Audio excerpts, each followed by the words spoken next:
नमस्कार। अहमदाबाद में 12 जून को जो भयानक विमान हादसा हुआ उसने वाकई सबको हिलाकर रख दिया है। हाँ बिल्कुल। एयर इंडिया की वो लंदन जाने वाली उड़ान AI-171 एक Boeing 787 Dreamliner take off के तुरंत बाद ही दुर्घटनाग्रस्त हो गई। आज हम इसी दुखद घटना पर थोड़ी गहराई से बात करेंगे। जी, हमारे पास देखिए कई पहलू हैं। दुर्घटना के तथ्य तो हैं ही, फिर मुआवजे को लेकर जो विवाद उठा है वो है, मानवीय पीड़ा की कहानियां हैं, जांच कहां तक पहुंची है, हवाई अड्डे की सुरक्षा, उस पर भी सवाल हैं, और आखिर में एक बिल्कुल ही अप्रत्याशित मोड़ भी है। इसमें एक आपराधिक साजिश का। अच्छा, चलिए तो कोशिश करते हैं इन सबको जोड़कर पूरी तस्वीर समझने की। बिल्कुल, उद्देश्य यही है कि सारे आयामों को सामने रखा जाए। तो शुरुआत करते हैं हादसे के ब्यौरे से। ये हुआ 12 जून को दोपहर करीब 1:30 बजे। हाँ, लगभग 1:30 बजे विमान अहमदाबाद के सरदार वल्लभ भाई पटेल अंतर्राष्ट्रीय हवाई अड्डे से उड़ा ही था कि पास में वो जो बीजे मेडिकल कॉलेज हॉस्पिटल है उस पर गिर गया। और आंकड़े तो बहुत ही भयानक हैं। विमान में 242 लोग थे, 230 यात्री और 12 क्रू मेंबर, जिनमें से 241 की मृत्यु हो गई। और सिर्फ यही नहीं, जमीन पर मतलब हॉस्टल में भी उस वक्त करीब 38 लोग थे, वो भी मारे गए। तो कुल मिलाकर लगभग 279 जानें गईं। ये तो हाँ, बहुत बड़ा आंकड़ा है। और सबसे अविश्वसनीय बात यह कि विमान से सिर्फ एक यात्री जीवित बचा, सिर्फ एक। उफ। अब आते हैं मुआवजे पर। एयर इंडिया, जो अब टाटा ग्रुप का हिस्सा है, उन्होंने हर मृतक के लिए 1 करोड़ रुपए मुआवजे का ऐलान किया। जी, घोषणा तो यही हुई, यानी कुल मिलाकर करीब 279 करोड़ रुपए। लेकिन यहीं से कुछ गंभीर सवाल उठने शुरू हो गए। कैसे सवाल? देखिए, कुछ सूत्रों का कहना है, और ये GIC मतलब जनरल इंश्योरेंस कॉर्पोरेशन का अनुमान भी बताया जा रहा है, कि एयरलाइन शायद विमान और दूसरी देनदारियों के लिए लगभग 4000 करोड़ रुपए का बीमा दावा कर सकती है। 4000 करोड़ और मुआवजा दे रहे हैं 279 करोड़। ये तो हाँ, बहुत बड़ा फर्क है। अब अगर एक मोटा हिसाब लगाएं तो कंपनी को पीड़ितों को मुआवजा देना है, मान लीजिए 279 करोड़ रुपए। ठीक है। फिर वो हॉस्टल की बिल्डिंग का नुकसान शायद 200 करोड़, और खुद विमान की कीमत, ड्रीमलाइनर तो महंगा होता है, करीब 2100 करोड़। तो ये सब मिलाकर हुआ लगभग 2600 करोड़ का खर्चा। 2600 करोड़ रुपए। और बीमा से मिल सकते हैं 4000 करोड़। अगर ऐसा होता है हाँ। तो करीब 1400 करोड़ का मतलब एक तरह का मुनाफा। इसी बात पर सवाल उठ रहे हैं कि क्या इस त्रासदी में भी मुनाफे का एंगल देखा जा रहा है। ये वाकई सोचने वाली बात है। और ये भी कि क्या 1 करोड़ का मुआवजा पर्याप्त है, खासकर उन यात्रियों के लिए जो लंदन जा रहे थे। सही कहा, उनमें कई प्रोफेशनल्स होंगे, संपन्न लोग होंगे, उनकी कमाई की क्षमता, उनके परिवार की निर्भरता। क्या 1 करोड़ काफी है? लोग इसकी तुलना कर रहे हैं मुंबई ताज हमले से। हाँ, तब रतन टाटा जी ने जो किया था। बिल्कुल, टाटा समूह ने तब उम्मीद से कहीं बढ़कर मदद की थी, तो अब अपेक्षाएं शायद वैसी ही हैं। और इस सब के बीच एक और बेहद दर्दनाक पहलू है, शवों के पहचान का। हाँ, वो भी एक बड़ी चुनौती है। बताया जा रहा है कि अवशेषों की हालत बहुत खराब है, DNA टेस्टिंग में भी दिक्कतें आ रही हैं। सुना है परिवारों को ताबूत न खोलने की सलाह दी गई है। जी, कई परिवारों को यही कहा गया है। ये अपने आप में कितना मुश्किल होगा उनके लिए, और ये शायद इशारा करता है कि शायद शव पूरे मिल भी नहीं पाए। हे भगवान, हर नंबर के पीछे एक इंसान था, एक कहानी थी। बिल्कुल, जैसे खुशबू राजपुरोहित, नई शादी हुई थी, पहली बार पति से मिलने लंदन जा रही थी। ओह। अपर्णा महाडिक तटकरे, वो क्रू मेंबर थी, उनके पति भी एयर इंडिया में ही पायलट हैं। हादसे के वक्त वो किसी और फ्लाइट पर थे।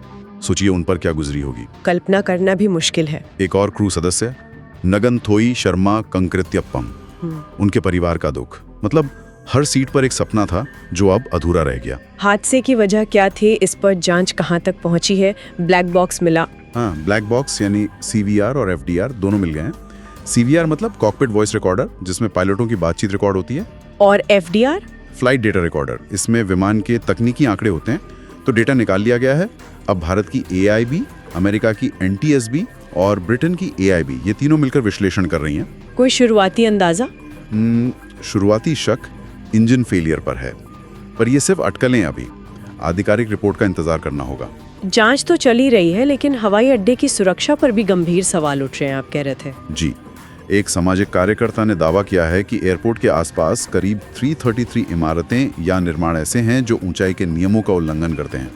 333, और इनमें वो जगह भी शामिल है जहां प्लेन गिरा? हाँ, उनके दावे के अनुसार वो जगह भी शामिल है, और चिंता की बात यह है कि कथित तौर पर एयरपोर्ट अथॉरिटी ऑफ इंडिया यानी AAI की वेबसाइट से इन बाधाओं की लिस्ट हटा दी गई है। हटा दी गई? क्यों? यही तो सवाल है। और ये भी आरोप लग रहे हैं कि NOC मतलब नो ऑब्जेक्शन सर्टिफिकेट जारी करने में हेरफेर होता है। किस तरह का हेरफेर? आरोप ये है कि अक्षांश देशांतर मतलब लैटिट्यूड लॉन्गिट्यूड जो किसी जगह की सटीक लोकेशन बताते हैं, उनका इस्तेमाल करने के बजाय सिर्फ पते के आधार पर NOC दे दी जाती है।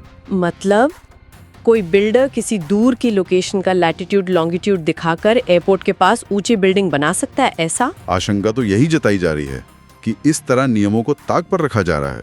और ये तब है जब अहमदाबाद में 37 साल पहले भी एक विमान हादसा हुआ था। ओह, उसके बाद भी सबक नहीं लिया गया? लगता तो नहीं, क्योंकि ये बिल्डिंगों वाली बाधाओं का मुद्दा तब भी उठा होगा, पर शायद गंभीरता से नहीं लिया गया। ये तो बहुत ही गंभीर बात है। जांच और सुरक्षा के मुद्दे तो हैं ही, लेकिन आपने कहा था एक और मोड़ आया कहानी में, वो ईमेल वाला। हाँ, वो तो बिल्कुल ही, मतलब किसी ने सोचा भी नहीं होगा। हादसे के कुछ ही घंटे बाद एक ईमेल आया, हमने एयर इंडिया का प्लेन गिराया। क्या? किसने भेजा? कोई आतंकी संगठन? नहीं, पुलिस ने जब जांच की तो जो सामने आया वो हैरान करने वाला था। ये ईमेल चेन्नई की एक महिला सॉफ्टवेयर इंजीनियर रेनी जोशिल्डा ने भेजा था। एक सॉफ्टवेयर इंजीनियर ने? क्यों? मकसद क्या था? मकसद आतंकी हमला नहीं, बल्कि बदला लेना था अपने एक सहकर्मी दिविज प्रभाकर से। बदला? हाँ, रेनी दिविज से एक तरफा प्यार करती थी, लेकिन दिविज ने किसी और लड़की से शादी कर ली। इसी बात का बदला लेने के लिए। बदला लेने के लिए प्लेन क्रैश की जिम्मेदारी ले ली? ये कैसा बदला है? उसने सिर्फ जिम्मेदारी नहीं ली, उसने असल में दिविज को फंसाने की पूरी साजिश रची थी। उसने दिविज के नाम से एक फर्जी ईमेल आईडी बनाई। ओके। फिर डार्क वेब और VPN का इस्तेमाल करके, मतलब अपनी पहचान छिपाते हुए, 11-12 राज्यों में स्कूलों, अस्पतालों, स्टेडियमों में बम होने की झूठी धमकियां भेजी। Oh my God! और ये सब दिविज के नाम से? हाँ, ताकि पुलिस दिविज को पकड़े और वो फंस जाए। प्लेन क्रैश वाली ईमेल भी उसी साजिश का हिस्सा थी, दिविज पर शक गहरा करने के लिए। लेकिन वो खुद कैसे पकड़ी गई फिर? वो बहुत शातिर थी, पर एक डिजिटल गलती कर बैठी। उसने अपनी असली ईमेल आईडी और दिविज के नाम वाली फर्जी आईडी दोनों को एक ही डिवाइस से कभी लॉगिन कर लिया था। अच्छा। बस वहीं से उसका IP एड्रेस ट्रेस हो गया और पुलिस उस तक पहुंच गई। पूरी साजिश का पर्दाफाश हो गया। तो मतलब ये सिर्फ एक विमान हादसा नहीं है, ये एक त्रासदी है जिसमें मुआवजे को लेकर नैतिक सवाल है, हवाई सुरक्षा में सिस्टम की खामियां हैं, लोगों का व्यक्तिगत दुख है और एक बेहद अजीब और डरावना आपराधिक मामला भी जुड़ा है। बिल्कुल सही। ये घटना बहुत जटिल है, सिर्फ तकनीकी कारण जानना काफी नहीं है। यह हमें सोचने पर मजबूर करती है कि त्रासदी के वक्त कॉर्पोरेट नैतिकता क्या होनी चाहिए। हमारे हवाई अड्डों के आसपास का शहरी नियोजन कितना सुरक्षित है। और ये भी कि इस डिजिटल युग में व्यक्तिगत रंजिश या बदला लेने की भावना किस तरह से सार्वजनिक आपदाओं और सुरक्षा के लिए एक नया खतरा बन सकती है। सच में सोचने के लिए बहुत कुछ है। इस तरह की और जानकारी लेने के लिए सुनते रहिए पॉकेट मस्ती।